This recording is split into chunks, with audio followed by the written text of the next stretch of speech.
Welcome, ladies and gentlemen. It's the beginning of a new week, Monday, March 19, 2012. Now, as you know, the Infowars nightly news is in the middle of a big pit stop. We're pulled over on the side of the road to change the tires, to refuel the tank, to make this program more hard-hitting, twice as concentrated as the competing brands, to make it a truth-telling extravaganza in a shorter period of time so you can share it with your friends, your contacts, share it with everybody, spread the word that we have to restore the republic by reining in the tyrants. You know who they are. We've been covering them, but we're going to make it even more clear for those of you who haven't quite woken up yet.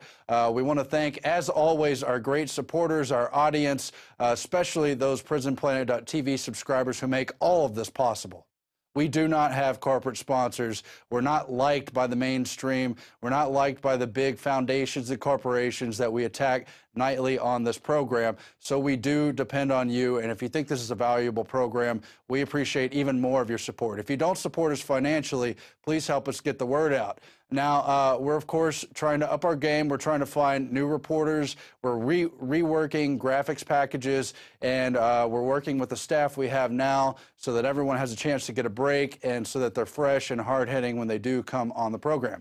Now, with that said, we have one of our most powerful Infowars nightly news episodes since its inception, and that is from January 24th, 2012. Probably the highlight of this episode is Alex's long interview with Russell Means, who is, of course, a prominent Native American activist.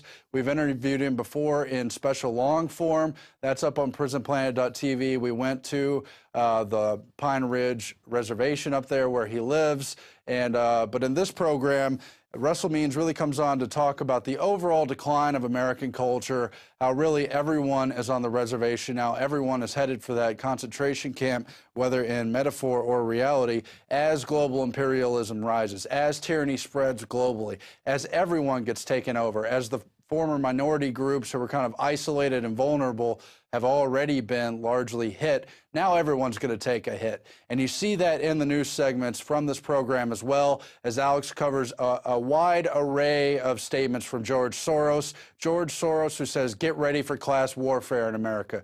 George Soros, who says, I'm having a good crisis. How's your crisis? I've been speculating up and down the bubble. And now George Soros, who's called for censoring the web. He specifically called to police conspiracy theorists, and Alex just goes ape in this episode, of course. There's a lot of other topics, including Ron Paul's money bomb to end the TSA. Yes, he's still the only candidate who would take on real programs, who would try to shut down real tyranny within our government and try to rein it back in. The only person with any common sense.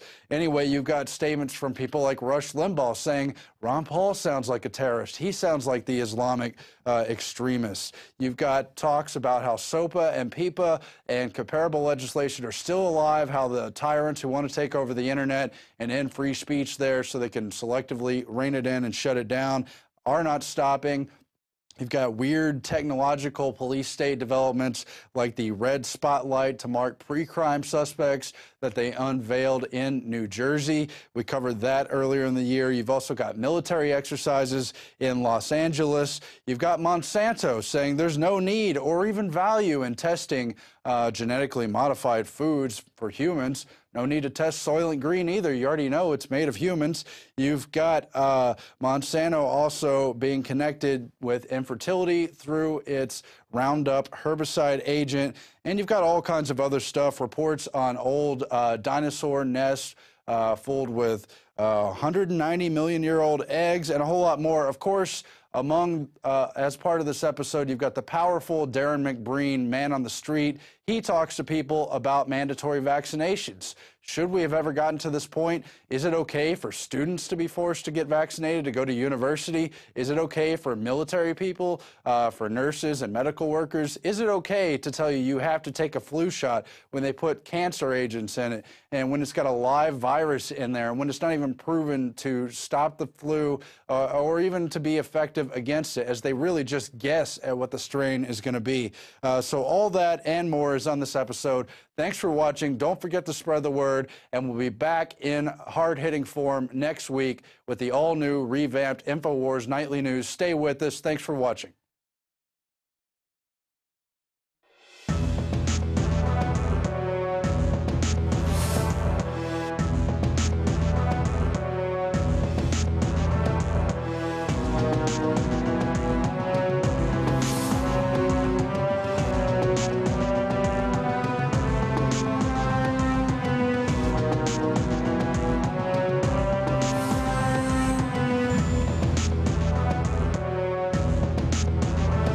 Time to get out of the comfort zone because these people aren't playing games. 9/11 was an inside job.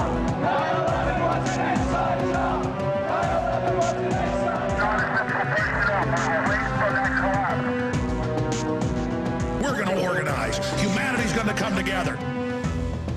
We are swinging muskets here, toe-to-toe with the globalists. They're bloodied. We're bloodied. It is absolute, total war.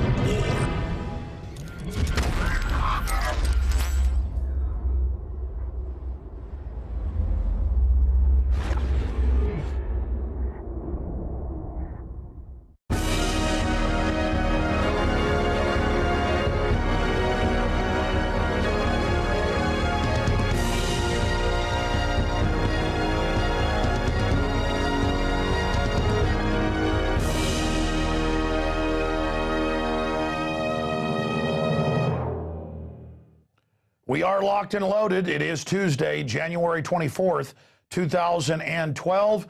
And Russell Means, American Indian icon, who says he's defeated cancer. I know when he first was told he had cancer, he couldn't even barely breathe. They were getting ready to give him a tracheotomy. He's back and looks healthier than ever, and we're going to be talking to him in an extended, in-depth interview coming up in the second segment. But first, I want to get into the news this evening. Now, George Soros is at Davos this year, and he is talking about a total collapse of society and acting like he and his cohorts had nothing to do with it. He now wants to be our savior. But before we get into that whole report, I thought we would look at the man, George Soros himself, who's talked about 3 years ago having a good crisis and all the rest of it, because different people that work for him and different mouthpieces are calling for basically shutting down and arresting anybody that criticizes the government. And they're pushing this new version of authoritarianism on the public. Now, there's a bit of a mystery here. I know that a decade ago and a year ago and 6 months ago, I was able to go to YouTube or Google, and before that I had a VHS copy of it a listener sent me, we can't find around here, of George Soros on 60 Minutes, December 20th, 1998, talking about how he went around with his guardian, who he'd been given to hide him with, because the guardian was reportedly not Jewish, so that he couldn't be picked up by the Nazis, and then that he would go around to the different Jewish homes, helping catalog their property and land, which the Nazis then took. And in his spin, he says that's okay because they were taking the property. He wasn't, but he was helping them. So that's like saying, if I help knock down your door and then step aside for you to go in and rob somebody, that I'm not involved. And the mystery here is there are hundreds of transcripts of this on news sites, you name it. I have seen the full interview many times of him on 60 Minutes, and it is gone from the BitTorrents, from YouTube, from Google, from every video site. Today on the radio, when I couldn't find it, I put the call out to our millions of listeners to find it. They couldn't. It has been expunged. There's this one audio clip that's only part of the transcript we were able to find on YouTube, audio of the video. So he does not want people seeing this. Now, I find it interesting because Soros, will play some of these clips later, is constantly comparing everybody to the Nazis. George Bush, which I actually have to agree with, but it's true, and others. But then gets mad if he gets compared to it. Because he's always funding left-wing organizations that claim they're for freedom, but then when you really bore down into it, he's pushing a lot of different forms of authoritarian oppression, in my view. But looking at the transcript of this, and we'll put it back up before we play the audio clip of what we do have, Croft is saying to him, and you watch lots of people get shipped off to the death camps. Mr. Soros, right? I was 14 years old, and I would say that's when my character was made. In what way? That one should think ahead, one should understand and anticipate events, and when one is threatened, it was a very tremendous threat of evil. I mean, it was a very personal experience of evil. Croft, my understanding is that you went out with the protector of yours who swore that you were his adopted godson. Yes, yes, Soros says. Croft, went out, in fact, and helped in the confiscation of property from Jews. Mr. Soros, yes, that's right, yes. And then he goes on with no feeling of guilt, no. I mean, I've seen this video, and it's gone. And the reason I raise this is in looking for this again today, I find Media Matters, who's told me on the phone when they've called me as reporters before, when they openly work for Obama and others, that they've never gotten money from Soros. And then I go to the federal filing papers online, and there's Soros, $1 million here, you know, money there. I mean, I've had their head people call me, and I'm like, you work for George Soros? And they go, no, we don't. No, we don't. I'm like, yes, you do. And the guy starts laughing at me. So it's super creepy, because I'm not defending Glenn Beck here, but look at this. Beck falsely accuses Soros of Nazi collaboration on Kristallnacht anniversary. And then you read into their article, and give me a document cam shot on this if you can. They've got the exact same quotes of the transcript I just read. Went out, in fact, and helped confiscate the confiscation of property from Jews. Yes, that's right. Yes. No feelings of guilt? No. I mean, this is the level of mind control, where the TSA is on video sticking their hands down people's pants and then going, we're not sticking hands down pants. Or their own reports say the radiation's giving people cancer, and they go, our report shows no cancer, and the report shows cancer. This is this weird psychological warfare thing they do, where they just engage in all this bizarre behavior.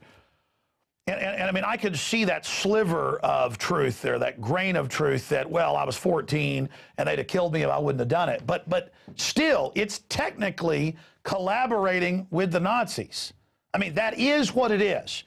And listen, if you would have come out after that and done things that were humanitarian, then people could forgive you. But instead, you always claim you're humanitarian when you push the nastiest globalist garbage I've ever seen. I mean, I do believe in second chance for people that are juveniles, because a lot of people, including myself, did bad things. I mean, I stole beer a couple times out of golf cart ice chest. Maybe when a bully started a fight with me and I got him down, I stomped him a little too hard and put him in the hospital. Maybe I should have held back. But that isn't in the same universe as the type of thing Soros has done. So I wanted to just cover some backstory on that for a moment before I get into his latest statements, the latest things he's up to. But here's a clip of him on CNN, a grainy YouTube clip of him on CNN talking about George Bush and similarities to Nazis. And of course, he was getting into the way they use propaganda. How about secret arrest? How about torture? How about planting weapons on groups or lying about Iraq and staging false flags? I mean, George W. Bush and what he did was Nazi. But Soros even kind of waffles on this. Here it is.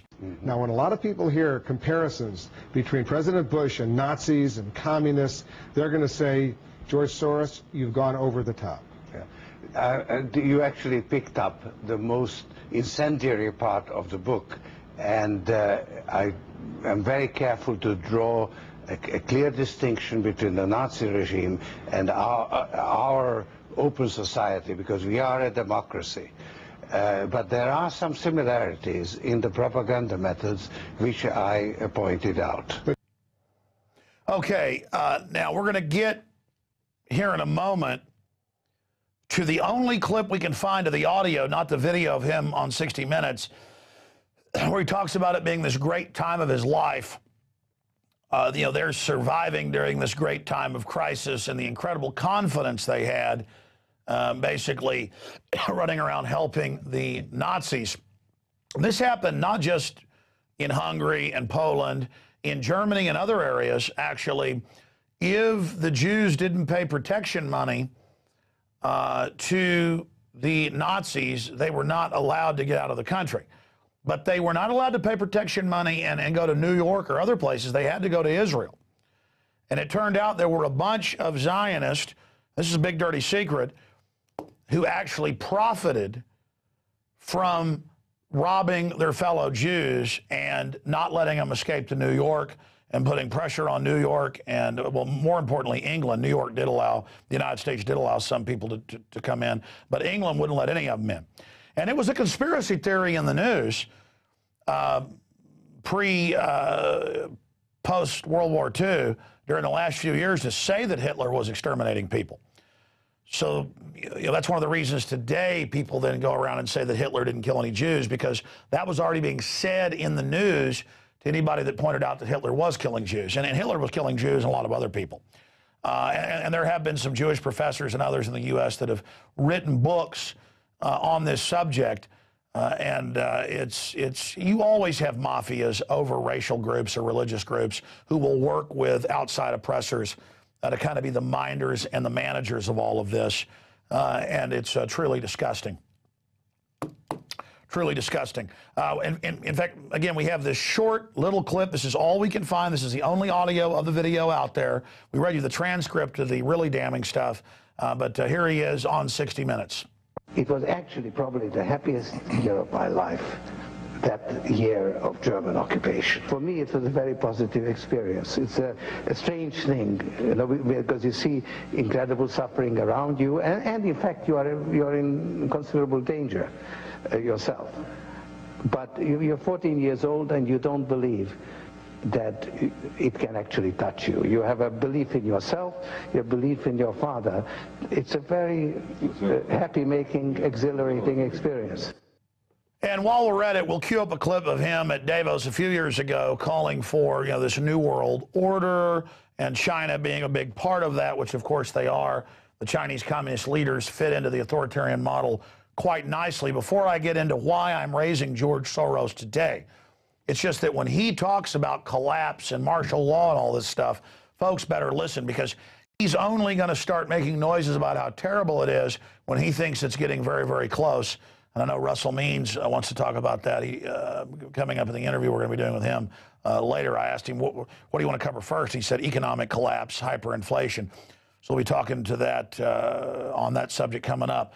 Right now, let's go ahead and go to that clip of George Soros on the New World Order. What sort of a financial deal should Obama be seeking to strike when he travels to China next month? No, I think this would be the time, because you really need to bring China into the creation of a new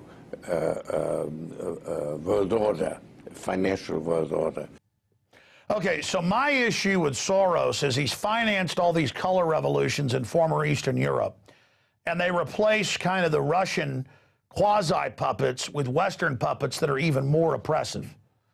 Not a fan of the Soviet tyranny, been against it my whole life. Not a fan of some of the Islamic oppression. But the point is, the West is bringing in a more scientific form. And George Soros funds anti-gun groups. He's always funding groups demonizing the free speech of libertarians and constitutionalists. He's got his different organizations writing articles about me almost every day, twisting and dissembling things, and then running around and acting like a victim when anybody talks about him. Now, continuing here, going back to the Daily Beast articles, while we got on the subject of Soros, he's come out, and we have an article on Infowars.com that breaks it down in more detail, and basically talks about economic collapse, martial law, political crackdowns. And he says this is the most evil, to quote him, time of his life, even more dangerous probably than World War II. And this is coming from a guy who broke the Bank of England. This is coming from a guy who is incredibly ruthless. That's the thing, is that he didn't stop his predatory actions after he was 14, 15 years old, collaborating with the Nazis. Continuing, again, I wanted to show you the old quote of him coming out and saying, I'm having a very good crisis. So he's having a very good crisis a few years ago, but now that the collapse is getting near and he's saying he doesn't invest people's money anymore because it's too dangerous and this horrible time is coming. The system's been getting ready for collapse ever since they got rid of Glass-Steagall 13 years ago and began the implosion of the world economy. They lit the fuse that's leading to this, and they want total power and control out of it. But George Soros and his media groups for decades have been demonizing anybody that ever dares point out that we're being conquered by finance capital and derivatives fraudsters. And here's another article with Soros-funded and supported people. Not just in the White House, Cass Sunstein calling for arresting people that don't believe in global warming, man-made global warming, who calls for shutting down people's websites, who disagree with the government. Disagreeing with them is a conspiracy theory. Continuing on that front, Soros' mouthpiece calls on Google to police conspiracy theorists. And it's funny, maybe we should pull this up.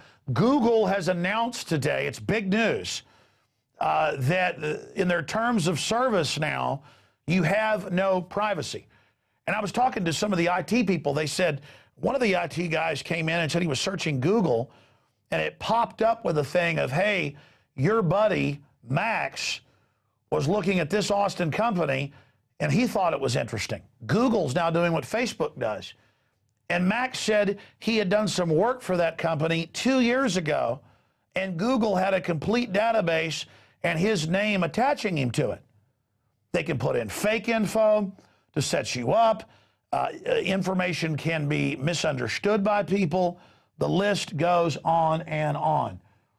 And yeah, you've got the new rules from Google, but if you just type into Google News, Google changes terms of service. I mean, it is mega big. You're going to see thousands of articles dealing with this if you just type in Google changes terms of service and says that you have no, as in zero, rights to any of the information, and they're saying you can't opt out. Here it is. We can put it on screen. Google to update privacy policy to cover wider data use. And look at how they just report that incredible info like it's no big deal. So one of my IT guys went and read the new policy, and it says that you have absolutely no right to anything you have ever done on Google, and we're going to sell it and use it however we want. In fact, see that link? Hammered by critics for the way it integrated Google's Plus post into search results. Google said that it had been working on new policies for a long time and that recent events had nothing to do with the timing. And it just goes on from there. Now, remember when Schmidt, the head of Google, said a few years ago, he was the outgoing head at the time, he said, hey, we're not going to be don't be evil anymore. You better not do something on the internet if you don't want everybody knowing about it. Well, wait a minute. I do stuff that's private in my house. I don't want people knowing about it because it's none of your business. Whether it's in bed with my wife or cooking eggs or picking my nose, it's my house. It's my life. It's not, I got something to hide. And I go use your stinking service to look up news, and let's say I'm doing searches on White House prostitution rings, which I've done, and then I find names involved and I go search connections to underage callboy ring going through the White House, which was in the Washington Times, and Barney Frank. And imagine what the system can do taking just that search out of context and acting like I'm actually out there looking for that. But let's go one further. It's already happening. You visit something on Facebook by accident, it pops up, takes over your computer. That's now in a database that you went to that site. But now when your wife's searching the computer and Google knows that you went there for whatever reason, that's popping up. The point is, it's so sick, it's so creepy, and it's full of data errors on top of it. I mean, I cannot even begin to explain to you how sick this is. I mean, look, the guys just searched it during the break. There it is, boom. Homosexual prostitution ring, VIPs, Reagan, Bush, all of them. And I can show you articles, the underage call boys, all these administrations. There's the credit card receipts. I'm searching that information. Now, when I'm logging in to get a hotel somewhere else, any of it, it knows my entire history. And this information can be absolutely misused and taken out of context. And then meanwhile, we've got the Soros mouthpiece calling for web censorship. It goes on that his own biography says he's a well-connected insider, and it goes on how the internet is a useful tool for people who deny global warming as well as anti-vaccination movement, calling on Google to provide a socially responsible treatment that would marginalize such beliefs by amended search results. So drive us down off the searches, shut down our speech, and have their little notices pop up on us. That's already going on when they say a site is infected. They set the precedent with, oh, we're protecting you from an infected site. Now they're saying it's infected info. Or they just push you off the searches altogether. Google's already done that 2 years ago. Infowars, Prison Planet, top news organizations, huge, millions of visitors a day now. Not in Google News search, not Google Web, Google News, delisted, never been an article there for 2 years. Already happening. They're already doing this. And Google's admitted that they take stuff off YouTube when the government, quote, says that it's anti-government or critical of the government. Google, Yahoo, Microsoft, they already helped China and others build their big electronic Berlin Wall, the Great Wall of China. They've been involved in this from the very start, and we've got all these different people from this Stanford scholar and all of them doing this. That's what SOPA's really for, and they use the excuse of copyright. They're saying even a word, like if you criticize Fox News, you can't say the word Fox News without their authorization to even write about them. This is a new dark age by the criminal class and their fellow traveler servants. And now I've gone off into a rant. It's just that this is the type of real issue that we're facing. They cannot deal with our information. They cannot deal with us exposing them. And so now they're coming after our free speech. And Google, ladies and gentlemen, has been saving your searches forever. Now they're saying they're going to retroactively use them, sell them to everybody. Yeah, don't be evil. They are evil. Okay, let's continue here. Getting into other news, you know about Rush Limbaugh. And you know that yesterday the Hill newspaper reported that Jay Carney, White House spokesman, said, hey, look, we think the TSA did a great job with Senator Rand Paul. Detain him for 2 hours, do whatever you want. You know, groping children's a wonderful thing. Because if they can beta test martial law in the airports and touching your body and treating you like a prisoner, they can do it on the highway. In fact, this just broke at Infowars.com. We discovered federal documents. In fact, we can go to this after this story. It's not in my news lineup here, but I meant to tell you guys about it. Where these federal documents are announcing that the feds are going to hire all your local police, spy on all citizens, and they're saying we're moving away from fighting terror to just surveilling everyone. And again, if you go to, there it is, top story, Aaron Dykes. Shock docs, total federalization of police under new Homeland Security mission. Mission creep, DHS agency transitions from fighting terrorism to taking over Homeland, hiring police officers. It's everything I already told you, but it's all codified. Just threat fusion centers, totally spying, naked body scanners on street corners, giant telescreens saying report on your neighbors, checkpoints, weird Orwellian spotlights on you, microphones everywhere, your children trained to spy on you. I mean, you read this thing, and it's all the former national security advisors and Homeland Security heads over their own private companies that are actually going to run this domestically, and it's the new scholarships, the new jobs, it's everything. And meanwhile, what is Rush Limbaugh saying? What is Rush Limbaugh doing? Well, you know, Rand Paul gets detained for 2 hours, we now learn, barked at, screamed at because he wouldn't let a potbelly grab his genitals.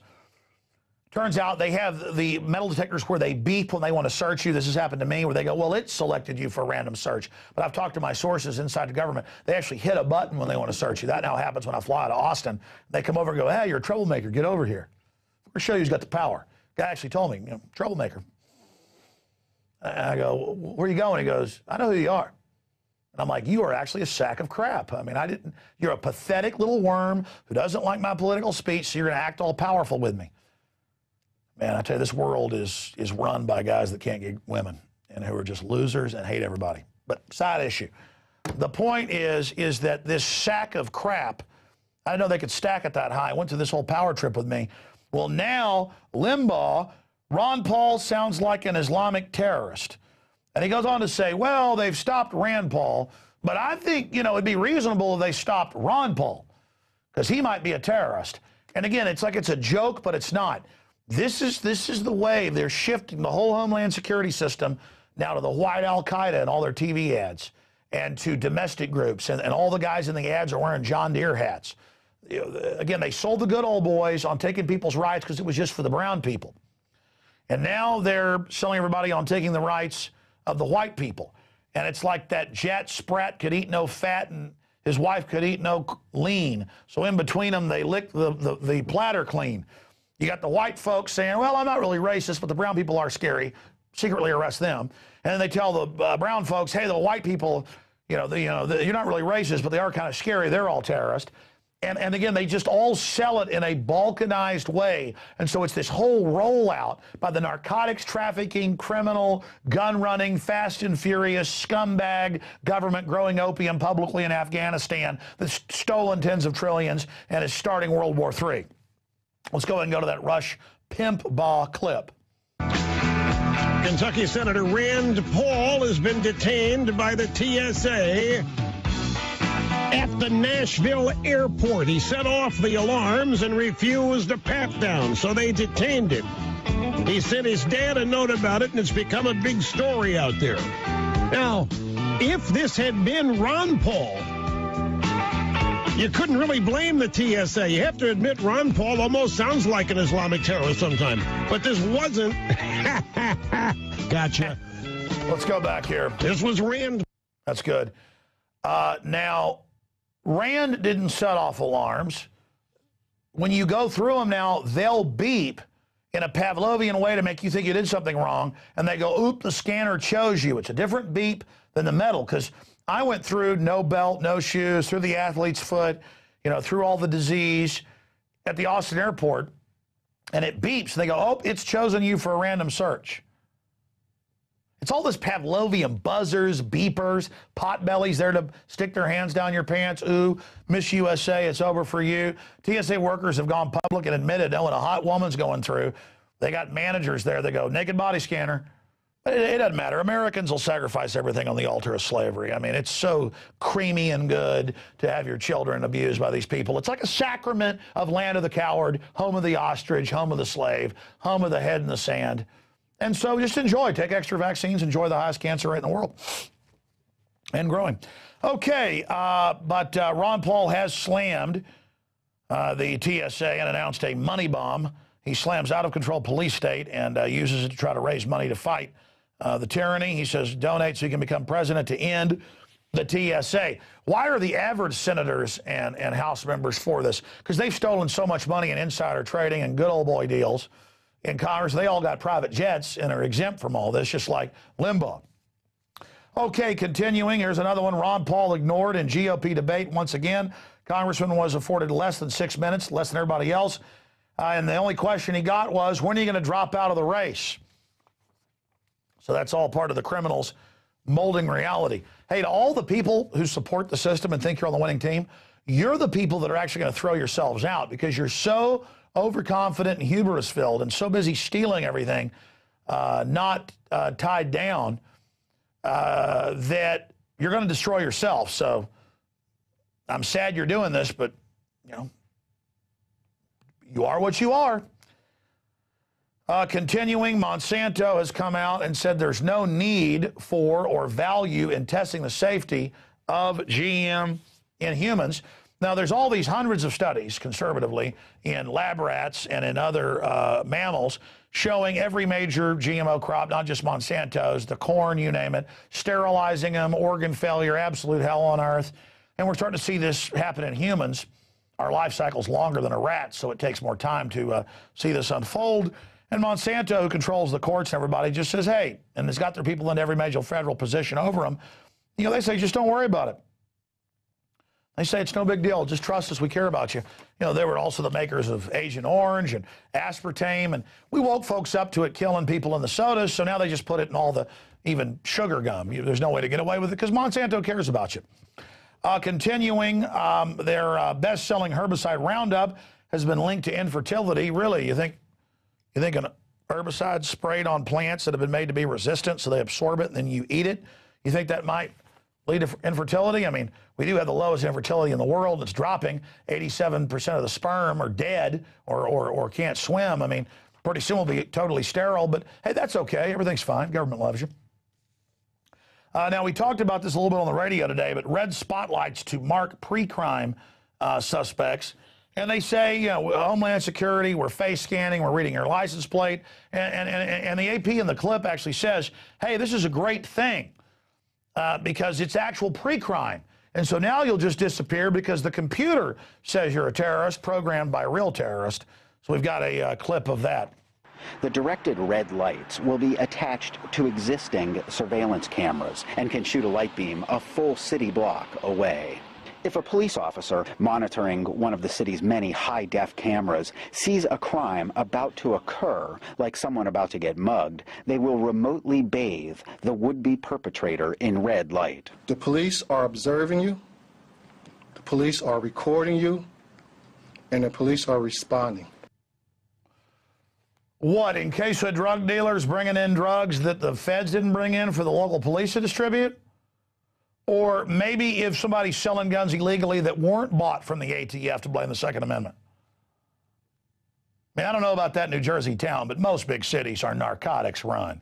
And the police chief gets a little cut. Nobody minds. They live in a $2 million house on a salary that you couldn't live in a $500,000 house. And they keep the drugs illegal to keep the prices high. And they let the crackheads rob your house to get the stereo and computer because that's their tax. They got to get the money to buy the government crack that's then laundered through a big globalist bank. And I mean, here in Austin, you can watch the city cameras. The public has access. I can drive right now to East 11th Street and show you crack dealers and show you yuppies pulling up buying crack cocaine. Nobody's stopping it. They're putting body scanners now on street corners that passively look at your naked body. I mean, it's all just a bunch of terrorists. Everybody knows it, you scum. All right, that's enough of those terrorists. Let's go ahead and go to this next piece here. This is out of KFI Radio. LA military exercise, a joint military training exercise, will be held evenings in downtown Los Angeles through Thursday, working with the Los Angeles Police Department with helicopters and more. Yeah, the foreign banks hijacked America. They know we're waking up. They're getting ready for total depression and implosion, and they're training the military for war with the American people. So that's what America has basically signed on to, and that's what our military has been trained to do. Moving right along here. SOPA and PIPA fully alive, and a new bill joins them.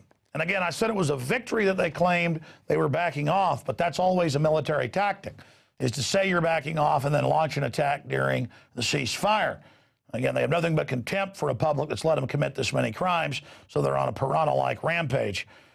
Deja vu in the form of OPEN, the new anti-privacy bill, an alternative to SOPA and PIPA, brought forward by Representative Darrell Issa, who's helping cover up Fast and Furious, because when they brought up the magic word that Bush was involved, boy, he shut that down. And 24 co-sponsors introduced the Online Protection and Enforcement Digital Trade, or HR 3782, that does all the same censorship that George Soros' minions and everybody else wants.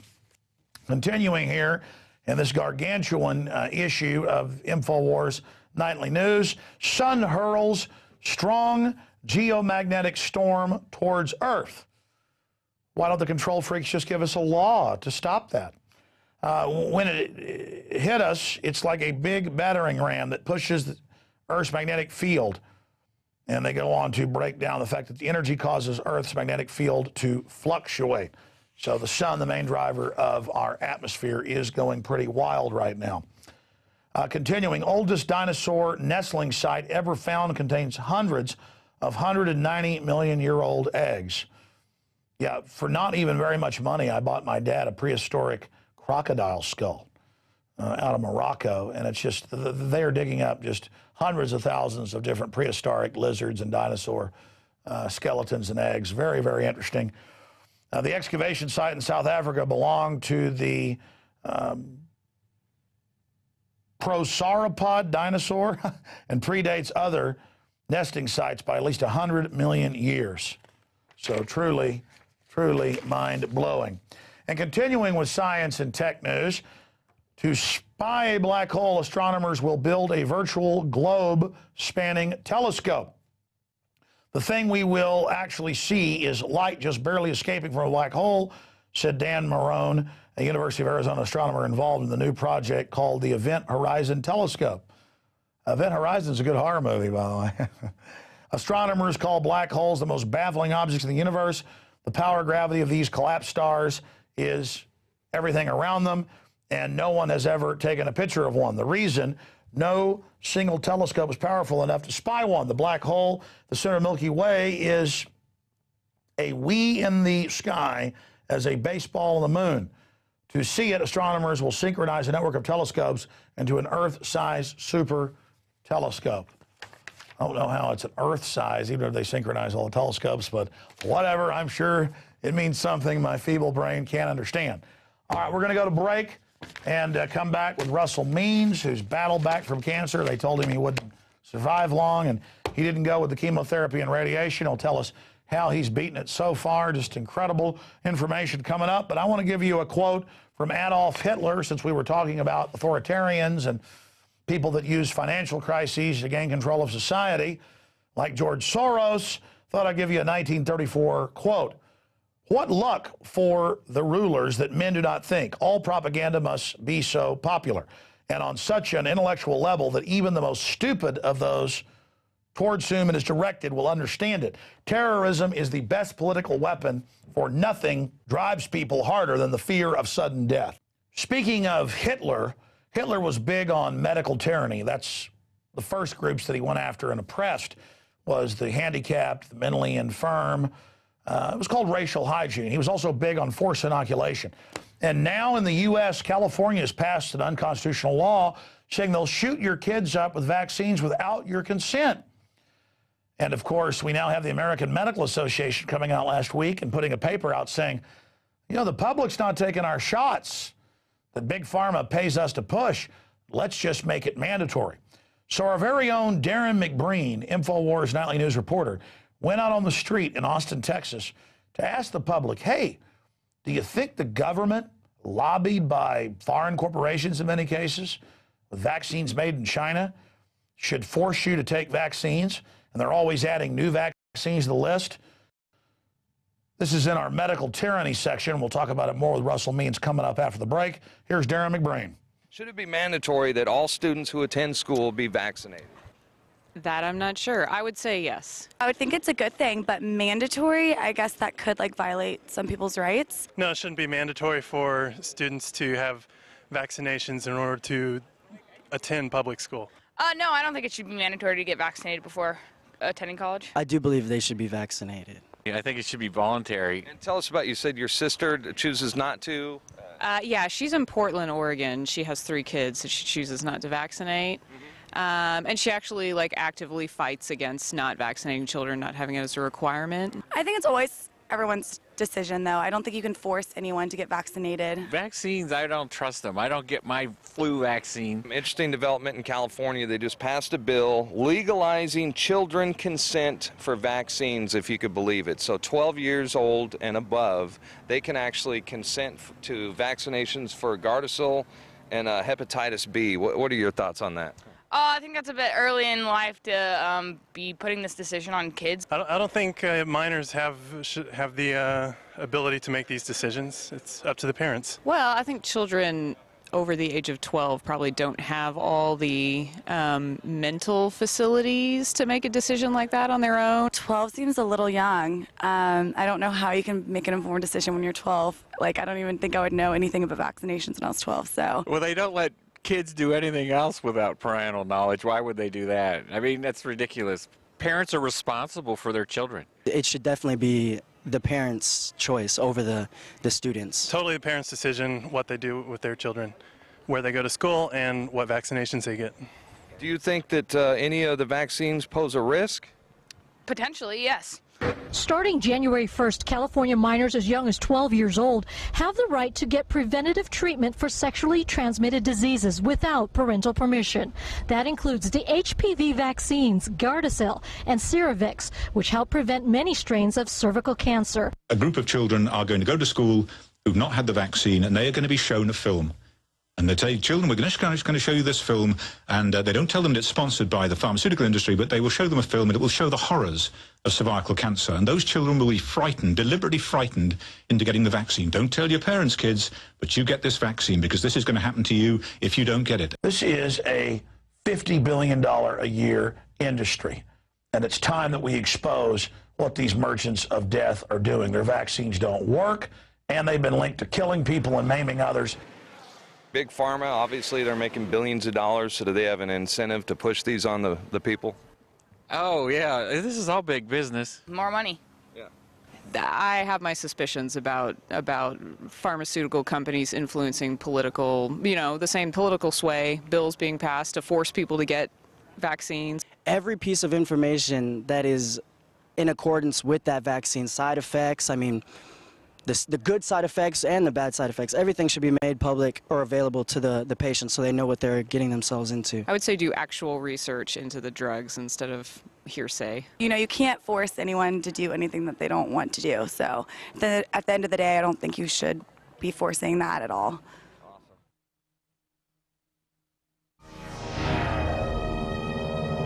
Yeah, I'm signing these evil 1776 flags. Doesn't get any more out of control than that, ladies and gentlemen. It's pretty un-American what we're doing here at Infowars.com. Not only are we promoting liberty, but we're selling 1776 flags. Now that is Al-Qaeda.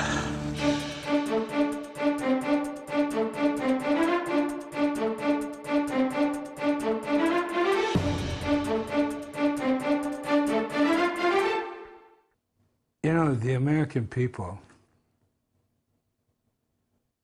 for too long, have been an irresponsible, free people. And even generation to generation, as they've become less free, they don't recognize it. They have lost the ability of critical thought. In order to regain critical thought, all you have to do is read your Constitution and then look at the laws that govern you, especially from the federal perspective. It's unconscionable to allow your freedoms to be taken away decade after decade after decade, year after year. And I'm very proud of this, by the way. My nation, the Lakota, were the first nation to militarily defeat the United States of America on the field of battle. And that resulted in the 1868 Sioux Treaty. Be that as it may, what has happened after they economically forced us into these prisoner of war camps by destroying our food supply and our right of passage in our own land, they confined us to these, and then they began practicing and perfecting their colonial tactics. What has happened is now America, because of the irresponsibility of your forebears and the irresponsibility of yourselves, you are now on a one huge Indian reservation. All policies were bred and born and birthed on an Indian reservation, and then exported to the world, and now comes back on the backs of the American people. You have a near-perfect document. In the words of Benjamin Franklin in 1744, to a collection of colonists discussing freedom, he said to them, and I quote, "If a nation to the north can form a near-perfect union that has endured for centuries, why cannot we form a more perfect union unquote. So they're talking about the Iroquois Confederacy, and that's where the Constitution comes from. Because in 1988, on the eve of the 200-year anniversary of the Constitution, it was a unanimous thank you by the Congress of the United States. They sent in writing to the Six Nations Iroquois Confederacy, thanking them for their input into the Constitution and the formation of the United States of America. So you see, the Constitution is Indian law, and that's why I love it.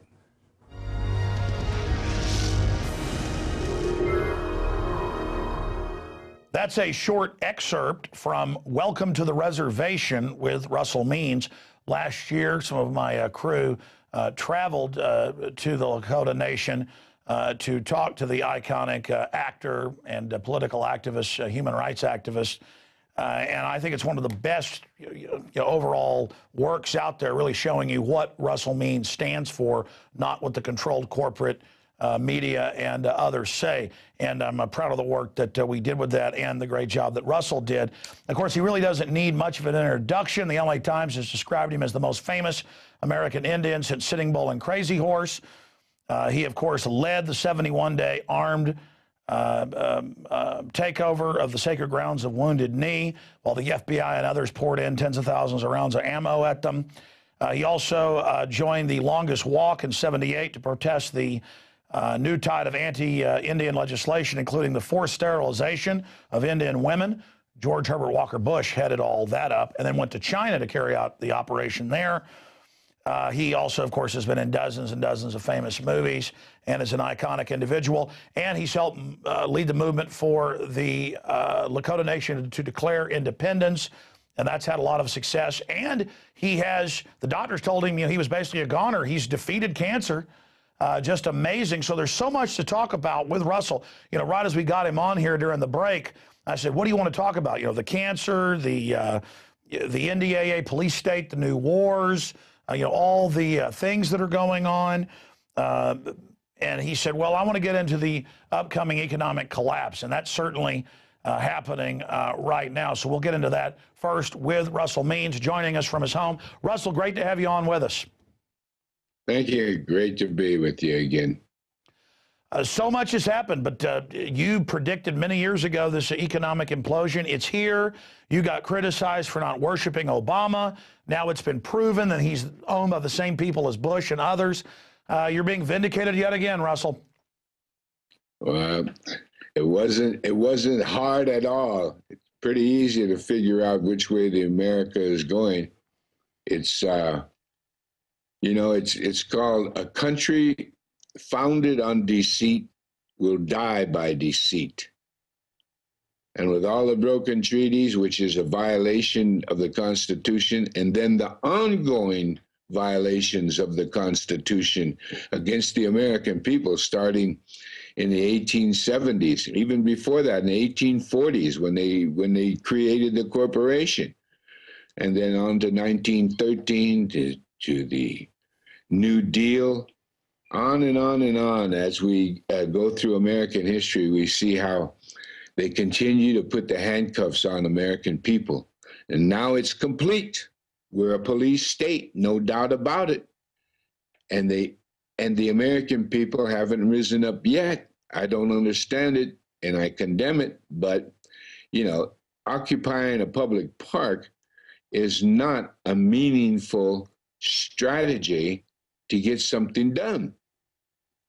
It's with the impending economic collapse, because based on the greed of the 1%, the Wall Streeters, in collusion with the government and corporate America, this year alone, now since Obama took over, we've had about a 23% inflation rate over the 3 years. Well, in the coming year, it's going to jump to 30% for this year, 30 added percent. The reasons why is because the United States of America has lost the ability of having the U.S. dollar be the international money utilized in all transactions on the international level of goods and services. Because of that, the Fed cannot continue printing money. They could only print money while everyone was exchanging their monies for U.S. dollars. So they could buy oil, they could buy raw materials, they could lend, lease, et cetera, et cetera. But what we have now with the Fed printing funny money that has no backing, and at the same time, it's a vicious little cycle up there in Wall Street. The Fed is buying T-bills, which are worthless, and then issuing money. So the $1 trillion debt that everyone's talking about, yes, that hurts.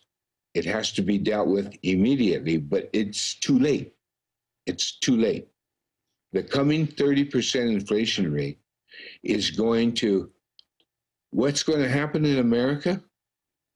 You're going to see trucks hijacked on the highway, food trucks. You're going to see chaos in the South, in the Northwest, all over America. No longer will immigration be an issue. No longer will anything else be an issue except the worst of times, the worst of American times.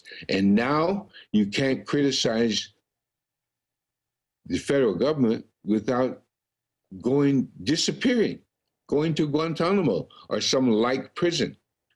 And speaking of Guantanamo, that policy was derived strictly from American Indian policy. It started in the Seminole Wars, and it was continued with the Apache Wars and the wars with my people. We won. And of course, the deceit set in.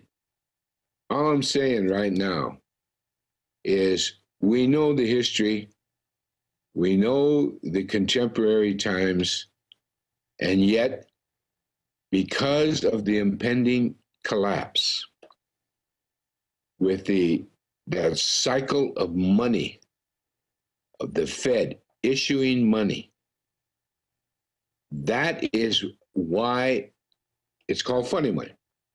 It's called funny money because the dollar is no longer the international currency. Therefore, because of all other currencies being changed to dollars so they can buy goods and services throughout the international community, what we have now is people are creating alliances to buy with their own monies or with gold, or they're creating money like the Arab Emirates and the Middle East. The Arabs are starting to create their own currency. India just announced they're going to stop using the dollar. That's a big deal. Yes, they're buying their oil from Iran, and it's done with gold. Now, what's going to happen in America, because of this funny money, and it's a vicious cycle there inside Wall Street, where the Fed is buying up worthless T-bills and then issuing money because they bought up all these savings and and then they're funding the banks with more money. It's just a vicious cycle that's suicidal. And that's why inflation's going to raise 30% this year alone versus the 24% under Obama in 3 years. So you see, the country's going to become a calamity of chaos.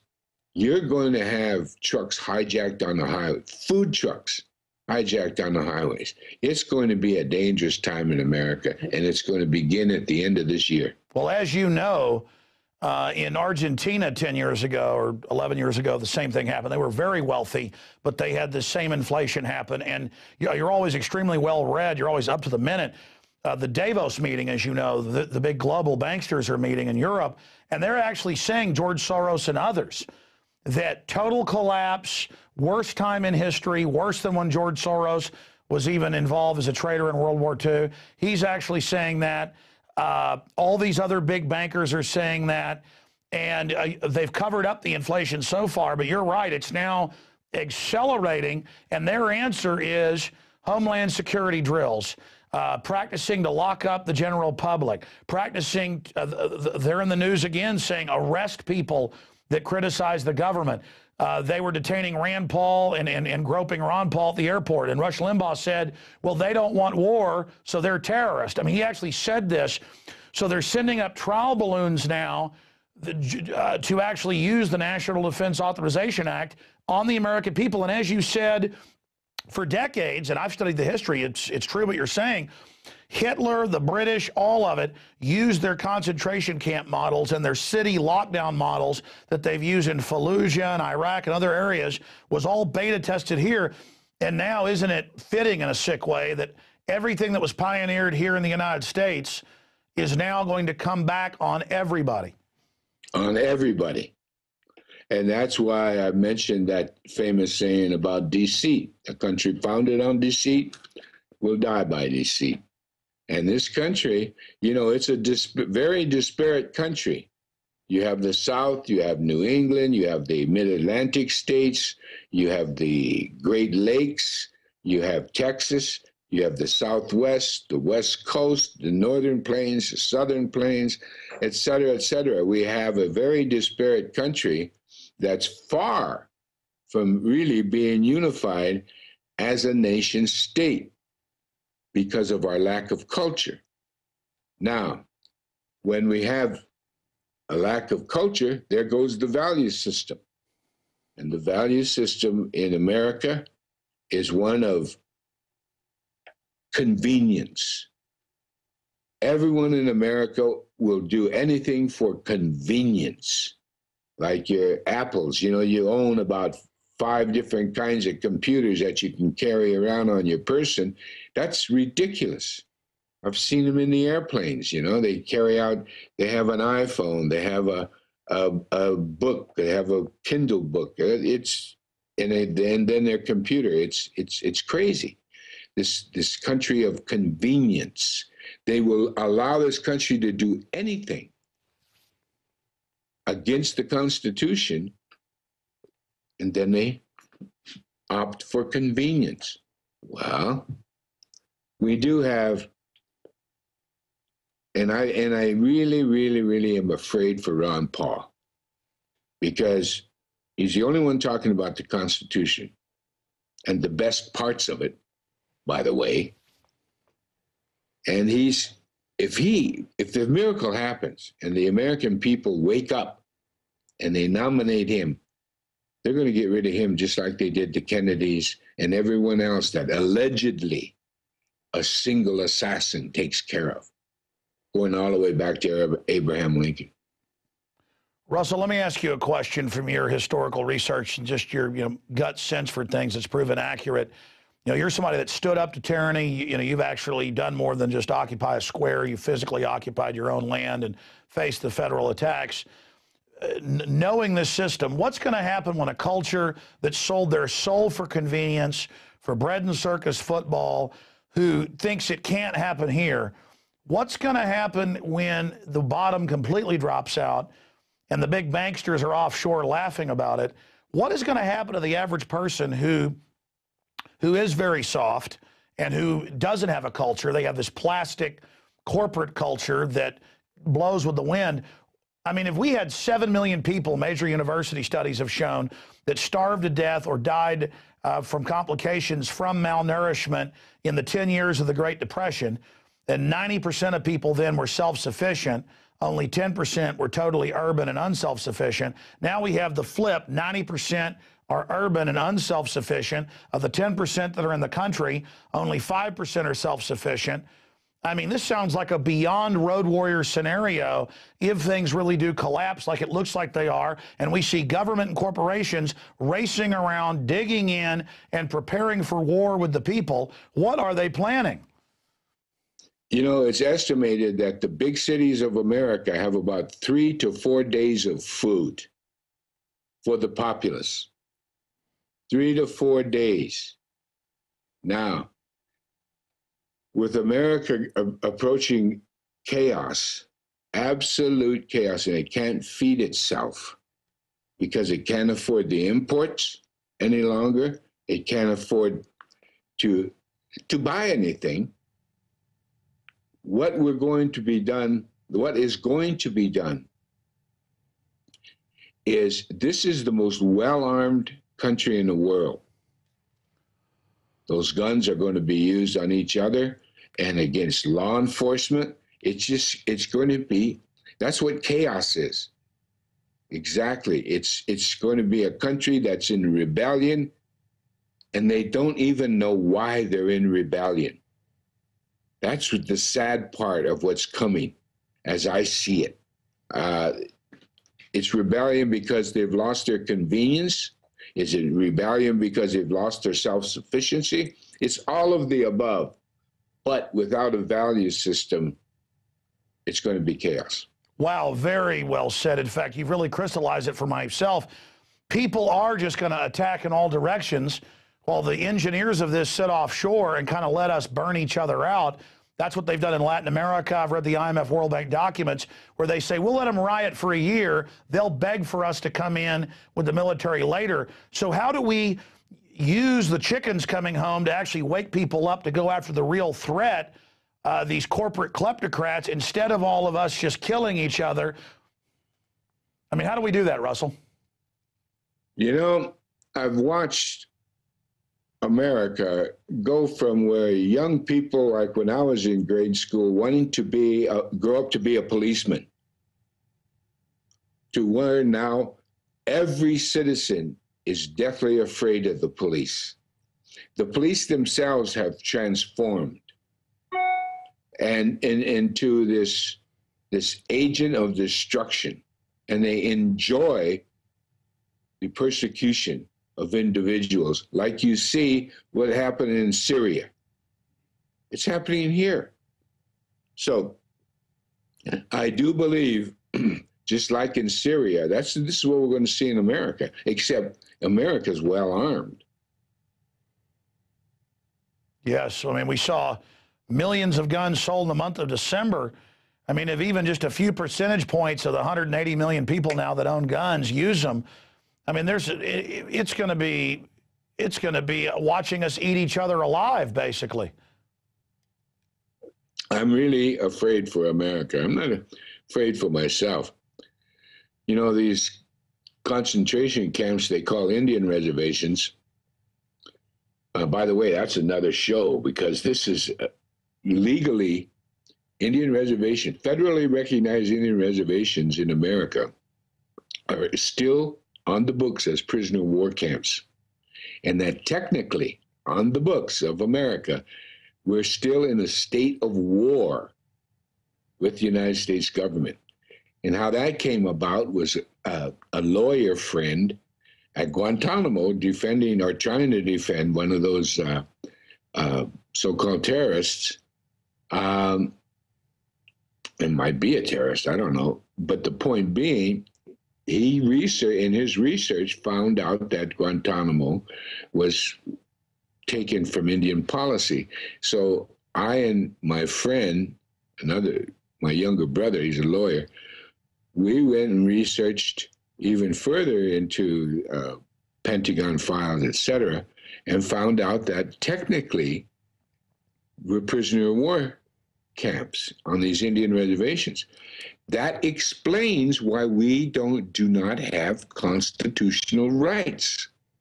So what is going to happen is all these areas, and you know they got the FEMA camps and everything else, they're prepared to get the survivors off to the prisoner of war camp. And then the docile few that are left will get in line for their jobs in a society that no longer is built on convenience. Boy, you said it, and that is the system. As much as I don't want to believe that, the system, the controllers are building their entire architecture, their entire stance is built around a total collapse, and they're the ones pulling the trigger to do it while telling the poor sheep that they're there wanting to keep them safe and take care of them. It is monstrous what they're attempting to do. I want to shift gears now into your health. I mean, I've been watching the videos that you've been doing, your updates. We've been posting them on my YouTube channel and at Infowars.com. And I'm excited to see you getting better and better and better and better. And I mean, I saw an update you did a few weeks ago, and you look even better and sound better than then. Russell, I mean, are you 100% cured? And how did you do it when they told you, basically you didn't have any hope at the regular doctors? Well, my wife had a tremendous amount to do with it. She's the miracle worker. She saved my life. But we used alternative medicines that are only available in 3 states. Alternative cancer treatments are illegal in 47 of the 50 states. The only 3, of course, as you know, is Nevada, Utah, and Arizona. Well, we found alternative methods that naturopathic doctors who study the insides of the human body for the same length of time as MDs, medical doctors. So these naturopathic doctors, we consulted. We also went to an oncologist who does tomotherapy. He's the only one in the United States does tomotherapy on a regular basis, full time. When that is the lifesaver, by the way, because it's a laser-like machine that only kills cancer cells, not good cells. See, radiation, when they throw it on you, it kills good cells, more good cells than cancer cells. So we went with him for laser treatment, and we went, and then, of course, to my own people, both in Mexico, Canada, and on different reservations in America, and we got Indian medicine. Now, my oncologist and the naturopathic have asked just exactly what it was. Well, my wife is going to write a book on our 6-month journey defeating cancer, because as you know, I completely defeated it, including lung cancer. I had 2 separate cancers, the esophageal cancer of the tongue and throat and the lymph nodes and the neck, and then I have a separate cancer in the lungs. Wow. We got through it. But the worst thing is what we found out, that this country, it's a mass conspiracy to make American people sick and dying. Well, as you said, I mean, with the American Indians, with the sterilization, the bad meat, the blankets with the smallpox, with the British officers' manuals, I mean, this is all on record. It's been duplicated everywhere, all over the world, and expanding on that. I mean, for those that don't know, who just are watching for the first time or may have heard in the newspapers all over the country that you had cancer, it was big news. Now that you've beaten it, it's not big news, and it should be, because of the conspiracy, that, the money they make off killing you. You had gotten where you couldn't even talk. I mean, tell people how bad it was. I mean, you lost all that weight in a matter of weeks. I mean, it was amazing. Tell that story briefly. Well, I lost a pound a day for 65 days. That was the average. I lost 65 pounds in less than 2 months. And what happened is that I just couldn't eat. And I didn't want to eat, no matter what was happening. And of course, after I was diagnosed, all energy left me. And so we went to the naturopathic doctors. We started getting intravenous blood work done, which they extract you, about 1/3 of a quart of blood from you. They clean it of toxins and heavy metals, and then they inject oxygen, mistletoe, and vitamin C, which all kill cancer cells.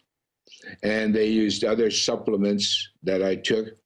But the biggest help in all of the doctors, naturopathic and the oncologists, they want to know what kind of Indian medicine. They're the only ones. The whole world hasn't come to our door. It's amazing how this whole thing has been kept silent But man, have we found out the vast conspiracy in every aspect of American industry, you know, the pharmaceutical, the military, the medical, the government.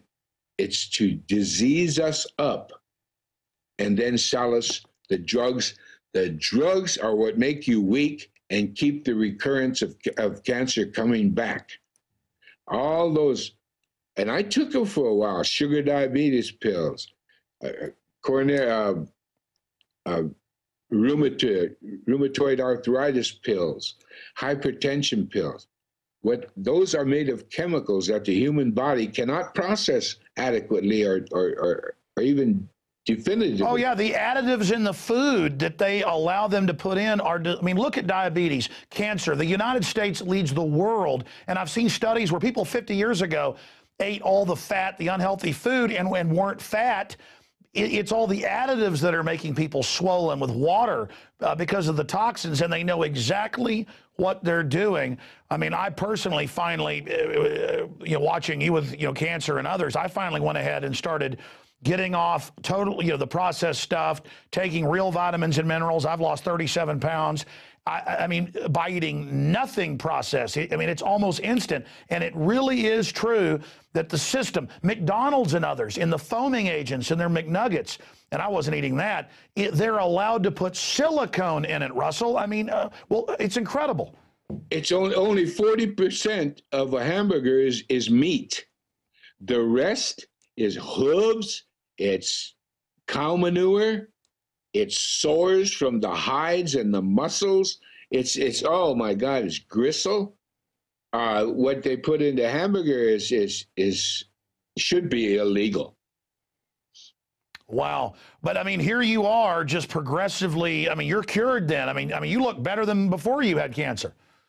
Right. I'm back to my fighting weight, man, when I used to box. Well, congratulations on that. We've had your website up during the interview, and hopefully this can be, the next of many interviews. Now that you're back, I was, we all prayed for you on the radio as well, and I know your supporters around the country did, and you cannot deny. I mean, I know there's studies out there that people's prayers also help. Right. Now, in the final analysis, I'd like to say this. That no matter what Obama says or anyone else in the country about what's happening in the international community, it's a lie. The American people now are being told nothing and everything about lies. It's really a pathetic government we have here now, and we've got to do something about it. I agree with you. I mean, what are some of your ideas I mean, I think the public's starting to wake up now that we're getting pure lies. Well, first of all, if you reelect anybody, you're a masochist at the very best. But what has to happen, aside from that, is occupy senators' offices, local and national. Occupy D.C. Do something that will get America's attention and use the facts you hear on this show, the facts you hear from all over the web. We've got to start acting like Americans. Separately, a few little other issues I want to get your view on. Here's SOPA, where they're openly trying to restrict free speech.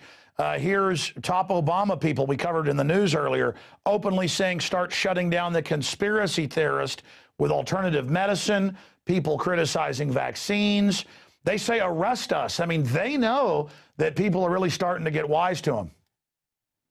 I believe they do, and they're panicking, and in panic, they're going to make mistakes, and we better start really being attuned to what's going around us and quit watching those networks, ABC, CBS, and NBC. It's pathetic what they're putting out. Russell, something's happening here, and I want to get your view on this while we have you. I have been conscious to the eugenics, the population reduction, the poisoning. I have the documents. You have the documents. They're all out there, not just for American Indians, but I mean, people all over the world this system is being used against. And even though I was conscious of it, until the last few months, I hadn't even put what I knew into action. And I think it's that separate, system of Russell Means is awake and knows the system can't be trusted. But you've got a local doctor who means well, who's compartmentalized. They're saying take all these pills, so you take them. I'm the same way. I know that, the GMO's poison, but then I don't do all I can to stay away from it. There's a difference between, and I want your take on this because I don't know what you call it, knowing something, but still it's almost like it's a fiction even though you know it's true, and actually living it. It's one thing to talk the talk versus walk the walk. Do you see what I'm saying? Oh, very much so, because I'm a vegan. I come from what is America, which is a meat-eating culture. I'm a vegan now, and it's the only way to wellness. It's the only way your body can naturally fight off these these forced introduction diseases. If they did not subsidize the beef industry, for instance, or the poultry industry, or the fish industry, or the agricultural industry, food would be astronomical, and we would be forced to be vegans because we would be growing our own. And as you said, only 5% of us are self-sufficient now anyway. But what I want to point out about the beef industry, if the subsidization, and this is how much taxes, your taxes, everyone's taxes are going towards just the beef industry alone. If you took away those subsidies, a steak would cost $90 in the supermarket, and a pound of hamburger would cost $35. My God. And the chickens are starting to come home to roost. Russell, thank you so much for joining us. And again, I look forward to speaking to you again in the future. And we're really glad to see you back and better. And it's certainly a testament to stuff that they call alternative medicine that in so many cases the system is trying to suppress because it's the real treatments. It's not the alternative. And we won't get a chance to talk to you, I know, for a while. Anything else you'd like to tell the audience out there? Just what I've just always been saying every time I'm with you. We got to do something and do it fast. All right, Russell, I want to say bye to you right at the end. I'm going to end the show and come back and say bye to you privately. Okay, my friend? All right, my friend. All right, great. Well, folks, that's it for that powerful interview here on Infowars Nightly News. I'm going to play some excerpts of this in the next few days, also on the syndicated radio show that airs 12 noon Eastern, 11 a.m. Central, 9 a.m. Pacific. You can also go to YouTube and watch for free. It's also posted here at prisonplanet.tv. Welcome to the Reservation, hour-long documentary we did with Russell Means that we put out for folks to actually get what Russell really stands for, not what the corporate-controlled media says he stands for. Very interesting fella, and one of a kind, certainly. Okay, that's it for this edition. Great job to the crew, and hopefully we'll see you back here tomorrow night, 7 o'clock Central.